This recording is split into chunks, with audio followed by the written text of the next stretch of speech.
नमस्कार साथियों, news power में आप सबका स्वागत है। कमर कसनी अभी बाकी है, मुट्ठी भींचना है।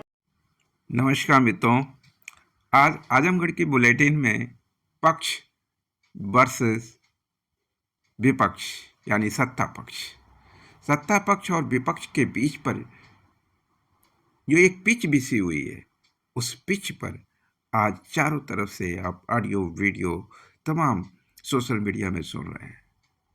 तो हमने भी सोचा कि हमारा क्या व्यू है, आजमगढ़ की जनता के विचार क्या हो सकते हैं, इस पक्ष और विपक्ष की रणनीति में भारत की स्थिति क्या है। चारों तरफ सनातन धर्म वर्सेस हिंदू धर्म की चर्चा है।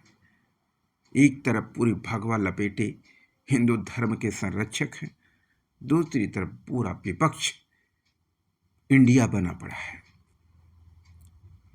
इंडिया और हिंद का हिंदुस्तान और उसका भगवाधारी संरक्षक, बीच में है भारत।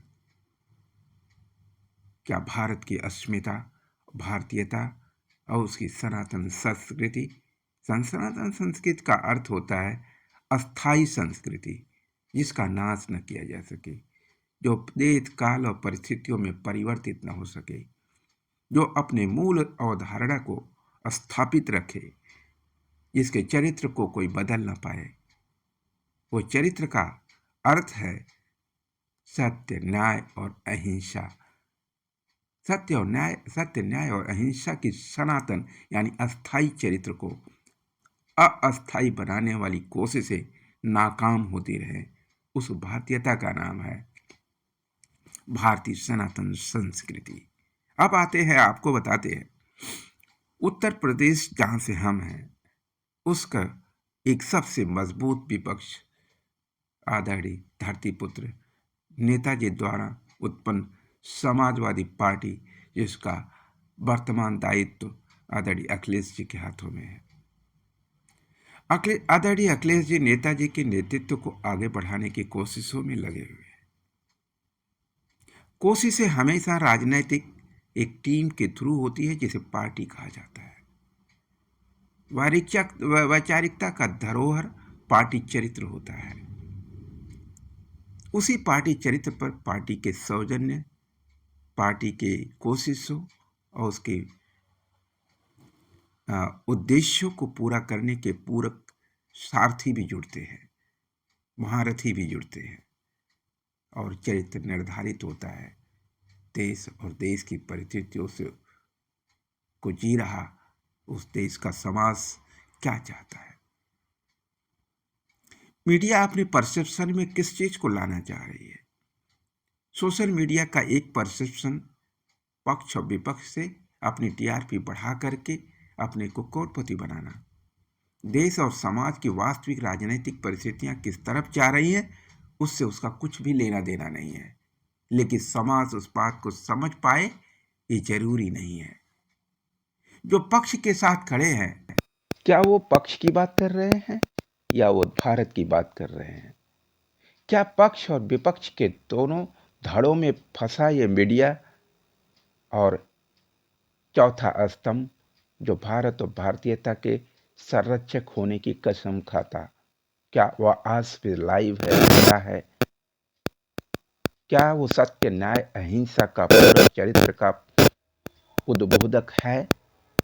क्या उसकी सत्य, न्याय और अहिंसा, जिसका उद्देश्य है सुख, शांति और समृद्धि की स्थापना, उस देश के राष्ट्र के निर्माण की जो बुनियादी आवाज है, जो संवैधानिक मूल्य हैं, समाज के लिए सुख, शांति और समृद्धि निर्मित करने के कारणों को जन्म देना, जो संपूर्ण प्रशासनिक राजनीतिक तंत्र की स्थापना का मुख्य उद्देश्य है, क्या वो मीडिया में आज भी जिंदा है? क्या उसी उद्देश्य के लिए मीडिया काम कर रहा है? क्या सत्य, न्याय और अहिंसा के रास्ते पे चलने वालों की पहचान मीडिया की नजर में है या मीडिया खुद लोगों की नजर में है? क्या हो चुका है?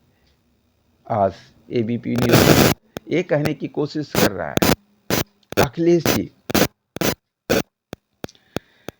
और एक भारतीय बहुसंख्यक समाज, बहुत लंबी वीडियो हो जाएगी, उसे शॉर्टकट कोशिश करने के संक्षिप्त संदर्भों को आपको अपने आप पे समायोजित करना होगा जब हमारी बातों को आप सुन रहे हैं।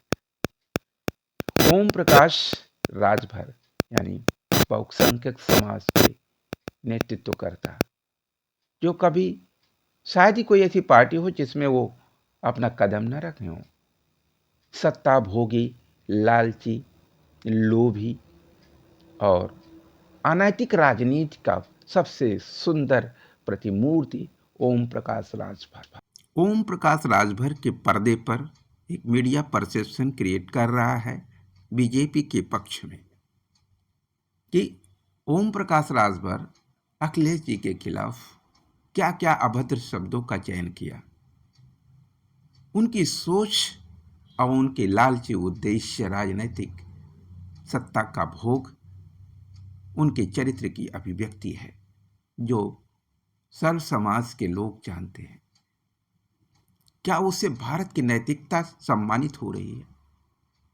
क्या संवैधानिक मूल्यों को सम्मान मिल रहा है ऐसी राजनैतिक चरित्रहीनता से?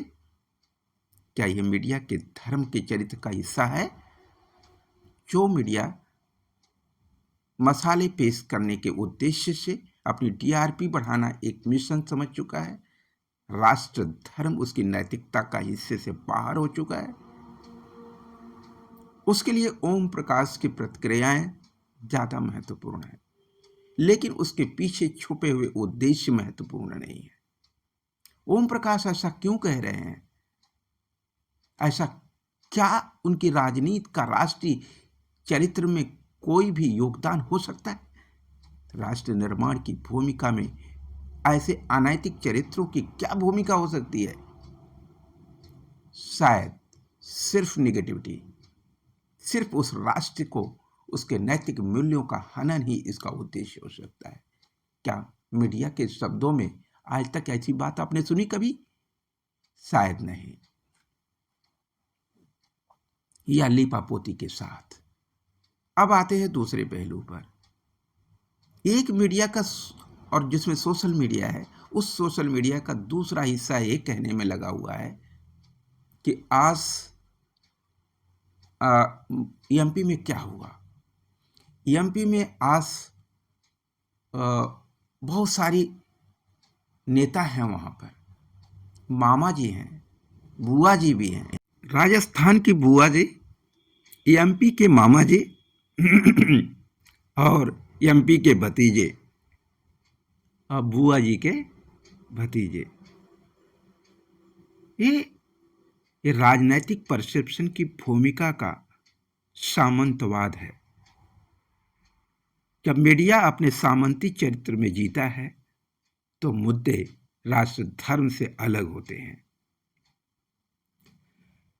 यदि धर्म की बात आई, क्योंकि चारों तरफ राम मंदिर के नाम पर जो राजनैतिक भगवाकरण हो रहा है, क्या वह भारत और भारत की सनातन संस्कृति का भगवाकरण है, या मुगलिया सल्तनत के ताजराजे हिंद के गर्भ से जन्मा हिंदू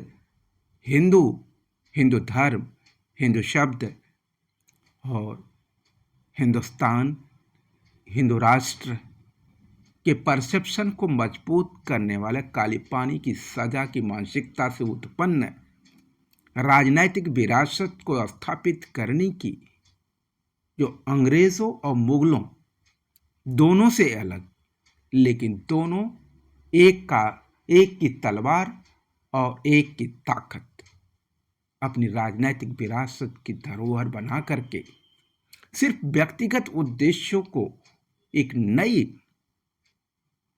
उपनिषदवाद को जन्म देना, जिसे आरएसएस का चरित्र कह सकते हैं, जिसे मनवाद की संस्कृति कह सकते हैं, जैसे मुगल या हिंदवी, फारसी हिंदवी संस्कृत कह सकते हैं, फारसी हिंदुत्व कह सकते हैं, और तलवार अंग्रेजी यानी इंडियन, और गर्दन उन्हीं मुस्लिमों का, उसी मुस्लिम समुदाय का, उसी फारसी समाज और फारसी संस्कृति से जन्मे मुसलमानों की विनाशक परसेप्शन को तैयार करने वाली भूमिका में एक नए राजनीतिक उपनिषदवाद को स्थापित कर मनुवाद की परिकल्पना को व्यवहारिक बनाने की कोशिश का नाम है बीजेपी। बीजेपी मतलब भारत की सनातनी संस्कृति यानी अस्थाई संस्कृति को अस्थाई बना देना, भारत के अस्थाई चरित्र यानी सनातन चरित्र को खत्म कर देना। क्या है सनातन चरित्र? न्याय, सत्य और अहिंसा। गीता जिसका संविधान है, न्याय, सत्य, अहिंसा का संविधान गीता है। राजनैतिक अधिकारों का संविधान है डॉक्टर भीमराव अंबेडकर द्वारा रचित, जिसे बाबा साहब का संविधान कहते। ठीक है, तो बाबा साहब के संविधान यानी हमारे राजनैतिक अधिकारों का संविधान। लेकिन न्याय, सत्य और अहिंसा का संविधान गीता, जो सिर्फ भारत पे नहीं पूरे यूनिवर्स पर अप्लाई होती है, यूनिवर्स के सारे राष्ट्रों पे अप्लाई होती है। यही कारण उसका उदाहरण भी है कि सारी दुनिया के लोग गीता की यूनिवर्सिटियां बना के, गीता के नाम पर कॉलेजेस बना करके, अपनी कॉलेजेस में अपनी एजुकेशन सिस्टम के अंदर गीता के उपदेशों को व्यवहारिक बनाया जाए। दुनिया की सारी लिटरेचर के जो इंस्पायरिंग थ्योरी होती है, उसका बेस गीता की थ्योरी होती है। लेकिन हम अपने भारत के अंदर ही इंस्पायरिंग थ्योरी में गीता का जगह खत्म कर दिए। हम एक मनवादी संस्कृति, कर्मकांडी, पाखंडी, अवैज्ञानिक वैचारिक सामाजिक व्यवस्था को स्थापित करने की षड्यंत्र को नासमझी के साथ स्वीकार करते चले जा रहे हैं। अब विपक्ष डरा, सहमा और बुज़दिली का शिकार है। वह अपने सामने ही अपने होने वाले षड्यंत्रों, अपने बीच में अपने ही आस्तीन के सांप, जो उन्हें कई बार फरसा राजनीति पर ले जाते हैं, जो हिंसक राजनीति का प्रतीक है, कभी पर कर्मकांडी और पाखंडी बनाते। हमारा समाज एक सूत्र में कैसे जुड़ सकता था? सूर्य की दृष्टि से, सूर्य की टैक्सेशन सिस्टम की व्यवहारिक वैज्ञानिक प्रवृत्ति को हमारे समाज, हमारी सनातन संस्कृति का हिस्सा था, जिससे सब पूरे समाज को, उस समाज को ताकत से ही उस समाज के सृजन और उसके विकास के लिए, उसकी तमाम सामाजिक और राजनीतिक सुविधाओं के लिए, उसके न्याय, सत्य और अहिंसा के माध्यम से उस शक्तिशाली समाज, विकसित राष्ट्र का कारण बनाने के लिए, उसके लिए क्या चाहिए? हमें बेसिक इंफ्रास्ट्रक्चर चाहिए था, हमें रोड चाहिए थे, अच्छे रोड चाहिए थे, अच्छी ट्रेनें चाहिए थी, अच्छी ट्रेनों का इंफ्रास्ट्रक्चर चाहिए था, हमें फूड गारंटी स्कीम चाहिए थी, हमें एजुकेशन फ्री चाहिए था, free education, free justice, free of cost न्यायिक व्यवस्था की स्थापना चाहिए थी, हमें स्वास्थ्य सुविधाओं की सुनिश्चितता चाहिए थी, हमें एजुकेशन के अंदर जो दलित समाज जिनके साथ अन्याय हुआ उनका संरक्षण करने वाली संरक्षित आरक्षण व्यवस्था की पूर्व उद्देश्यों के साथ, पूर्वाग्रह से नहीं, पूर्व निर्धारित संवैधानिक उद्देश्यों को पूरक बनाने वाले आचरण की स्थापना में था कि जातियों का काउंटिंग की जाती और उन जातियों के प्रपोर्शनेट करके उनकी जाति आरक्षण को सुनिश्चित किया जाता। और जब सब समाज एक हो जाता, जाति और धर्म के भाव खत्म हो जाते, तो एक राष्ट्र, एक नियम, एक व्यवस्था की स्थापना व्यवहारिक लगती। लेकिन समाज को तोड़ने जोड़ने की परिस्थितियों में जब देश काल परिस्थितियां मैच न करती हों, उसमें सिर्फ परसेप्शन के आधार पर गुलामी की नई संस्कृति पैदा करने के लिए कर्मकांडी, पाखंडी, झूठ और अनैतिक रास्तों को सामाजिक और धार्मिक और उपनिषदवादी अवैज्ञानिक सामाजिक व्यवस्थाओं को स्थापित किया जाता, यानी थोपा जाता। लेकिन वहीं विपक्ष की सत्ता को खत्म करने के लिए, उसकी उपस्थिति को नगण्य बनाने के लिए तमाम कूटनीतिक चालें चली जाती। यह उपनिषदवाद की ताकत, जो सरकारी तंत्र को, जो संविधान की कस्में खाते, उन्हें ही संविधान के मूल्यों की अवहेलना करने के आदेश, सरकारी आदेश दिए जाते। अब ऐसे में जिन्हें संविधान के मूल्यों के संरक्षण करना है, उन्हें ही संविधान के मूल्यों की अवहेलना करने के लिए आदेश मिलेंगे, तो निश्चित रूप से इन परिस्थितियों में वो खुद व्यक्तिगत हितों को भी सबसे ऊपर रखेंगे और यहीं से अनैतिक भ्रष्टाचार का जन्म होता है। अब आप कहेंगे अनैतिक भी और भ्रष्टाचार तो स्वयं में अनैतिक है, यानी भ्रष्टाचार एक व्यवहारिक षड्यंत्र था और अनैतिकता उनकी नैतिकता का हिस्सा बनाया जा रहा था नहीं, इसलिए अनैतिक भ्रष्टाचार कहा जा रहा, यानी अनैतिकता की ट्रेनिंग दी जा रही, जो एक सरकारी तंत्र के तौर पर, जो संविधान के संरक्षक है, संविधान के पालक है, वो संविधान के मूल्यों को खत्म करने पर तुले हुए। अब विपक्ष बटा हुआ, विपक्ष खुद अपनी अनैतिकता का इतिहास रच रहा है, अपनी छोटे तुच्छ अनैतिक लोभ के चलते, अपनी महत्वाकांक्षाओं के चलते, अपने पार्टी अस्तित्व की झूठी और उपनिषदवादी, खुद की उपनिषदवादी सोच का दायित्व निभाते हुए कर्मकांडी और पाखंडी व्यवस्थाओं को मजबूत करने में लगा हुआ है। विपक्ष खुद उसकी ताकत बन रहा है। ये फोटोज जो लगे हुए हैं, ये मीडिया के परसेप्शन की उदाहरण है। ये देखिए, लोग कह रहे हैं कि मामा नाराज हैं, वहां आएगा भूकंप, हारेगी बीजेपी 2024। सच्चाई क्या है? सच्चाई ये है, उसी मामा के पैर छूते हुए आदरणीय सीएम हैं, और वो सीएम जो पैर छू रहे हैं, दूसरी तरफ कोई और शपथ ले रहा है। वहीं समाजवादी चरित्र के लोग या बसपाई चरित्र के लोग एक दूसरे को जोड़ने की कोशिशों का प्रवचन दे रहे, लेकिन व्यवहारिक गणित क्या है? अहंकार टकरा रहे। विपक्ष का अहंकार का क्या कारण? स्वयं की सत्ता स्थापित करने का हुनर भ्रष्टाचार के रास्ते से हो या नैतिकता के मूल्यों पर हो, दोनों ही साबित हैं, दोनों ही लाजमी हैं। यही कारण है विपक्ष हार रहा है, हारता जाएगा। कोई कह रहा है महुआ मोहित्रा, दानिश आदि ने अमित शाह को कमजोर किया। आप जितना चीखेंगे, आप जितना चिल्लाएंगे दानिश के शब्दों को या महुआ मोहित्रा को, वास्तव में ये चिल्लाहट, ये कलबलाहट आपको कमजोर कर रही है, विपक्ष को और कमजोर कर रही है, क्योंकि विपक्ष अपने मेन उद्देश्य से विचलित हो रहा है। यही अमित शाह का षड्यंत्र है, यही अमित शाह के राजनीतिक प्रयासों की सबसे बड़ी ताकत है कि वह विपक्ष का दृष्टि ही बदल देते, विपक्ष का रास्ता ही बदल देते। जिस आदरणीय योगी जी को तमाम मीडिया चैनल्स कह रहे हैं कि योगी जी और मोदी जी टकरा रहे हैं, तमाम सोशल मीडिया पर अपनी लाखों करोड़ों को टीआरपी कलेक्ट करने वाले सोशल मीडिया चैनल्स सिर्फ अपनी कमाई कर रहे हैं। कहीं उनको भी पता है वो और भी बीजेपी को मजबूत करने का कारण पैदा कर रहे हैं, क्योंकि विपक्ष गफलत में रहे। अखिलेश जी जैसे लोग गफलत में रहे, जो कभी बिना प्लानिंग के, बिना बूथ मैनेजमेंट पूरे उत्तर प्रदेश में तैयार किए बगैर सत्ता के उद्देश्यों को पूर्ण करने का सपना देखने का साहस के साथ अखिलेश जी कुछ बुज़दिल नेताओं के सलाह पर पूरा एमपी जीत लेने का दुस्साहस दिखाते। एमपी ही नहीं रुकते, वो राजस्थान भी पहुंच जाते, सभी सीटों पर चुनाव लड़ाने की घोषणा कर देते, कभी कुछ तो कभी कुछ। अब उनसे भी एक हाथ आगे आदरणीय मायावती जी अपने भतीजे के साथ पूरे एमपी को दमन करने के रास्ते पर हाथी लेकर चल पड़ी, जैसे मानो हाथी पूरे एमपी का कुचल डालेगा और राजस्थान को ढा डालेगा और चारों तरफ से सत्ता बसपा की होगी।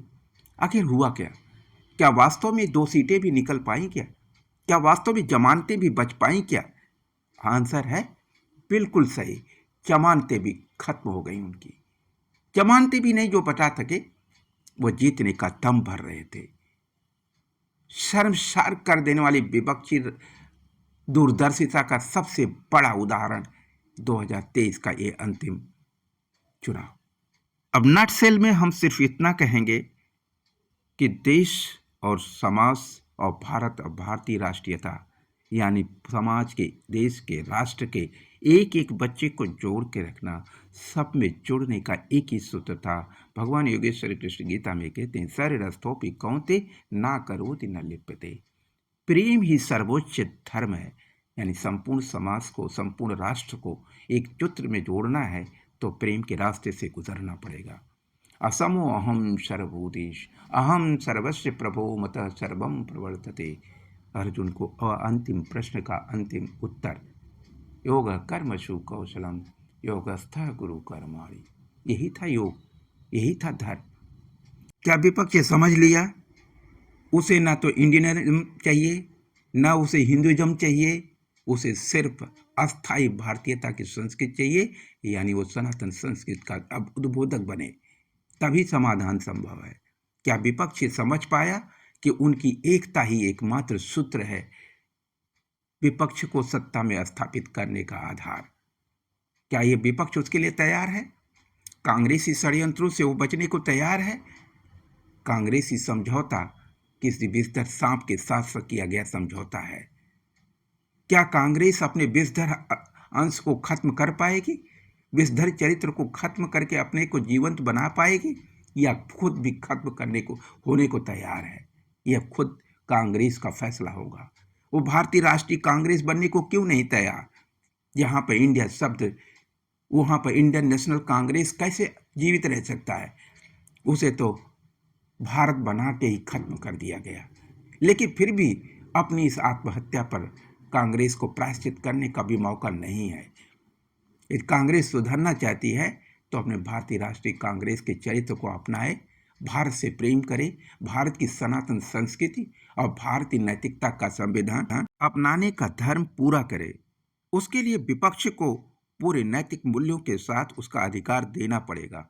विपक्ष यानी कांग्रेस की समर्थित पार्टियां जो अपने राज्यवार अपना अधिकार मांगती हैं। न्यूज पावर आजमगढ़ की जनता की सोच के साथ आपको बताना चाहता है, भारत और भारतीयता और भारत की अस्थाई चरित्र यानी सनातन चरित्र क्या है। न्याय, सत्य, अहिंसा और सामाजिक सुख, शांति और समृद्धि की स्थापना के लिए क्या ज़रूरी है?